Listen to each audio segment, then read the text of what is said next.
શ્રી રામ મિત્રો, હું તમારો મિત્ર જીતેન્દ્ર પ્રજાપતિ બોલું છું। આજે આપણી સાથે એક આ ભાઈ જોડાણા છે અને એ ભાઈ આજે 7-8 દી પહેલા આપણી પાસે આવ્યા હતા। શું લેવા આવ્યા હતા, શું એમને તકલીફ હતી અને એ બધી આપણને જણાવશે। અને પહેલા એમનું નામ પરિચય આપણે પૂછી લઈએ। ભાઈ, તમારું નામ પરિચય? મારું નામ વિજય અંબારામ, હા ગામ ઘનશ્યામપુર। હા, શું તમને તકલીફ હતી? મને દાદર હતી। હા, કેટલા ટાઈમથી હતી આ ધાધર તમને? 1 વર્ષથી। 1 વર્ષથી। ક્યાં ક્યાં જગ્યાએ દવા લીધી હતી તમે?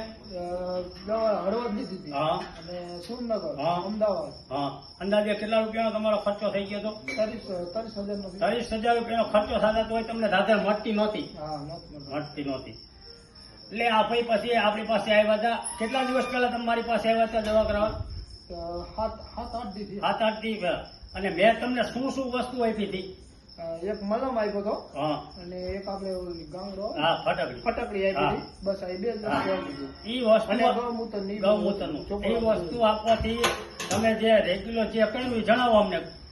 તમે જે કાર્ય કરતા હતા દવા ચોપડવાની, કેટલા ટાઈમ થયું તમે?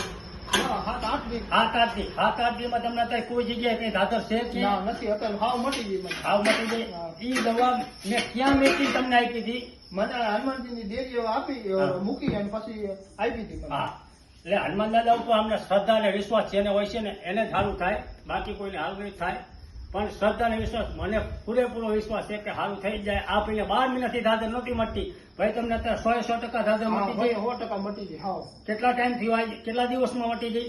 આજ 8-10 દિવસ। 10 દી। 10 10 દિવસ। જેથી તમે દવા લેવા આપી હતી, મેં તમને એવું કીધું કે 15 દી નહીં થાય, મટી જાય છે તમને? મટી જાય? મટી ગઈ। હા, એટલે આ ભાઈ ખુદ જણાવે છે એમને ધાધર મટી જાય છે। અને ખાસ કરીને એક નોંધ લેવાની કે મારો મોબાઈલ નંબર 97 372 041 33, આ મારો મોબાઈલ નંબર છે। પણ ખાસ કે કોલ કરવાનો ટાઈમ રાત્રે 9 થી 11, અને આપણે યુટ્યુબમાં ચેનલ પણ ચાલુ છે જય શ્રી રામ આયુર્વેદિક, એમાં બધી તમને માહિતી મળશે। આ વિડીયો સારો લાગે તો આગળ શેર કરતા રહેજો, લાઈક કરજો અને સબસ્ક્રાઈબ કરતા રહેજો। અને મારી નમ્ર વિનંતી, લાઈક ન કરો, શેર ન કરો, પણ શેર તો ખાસ કરીને કરજો કે અત્યારે ધાધરના રોગ છે, ઘરે ઘરે થાય છે। જય શ્રી રામ, જય શ્રી રામ।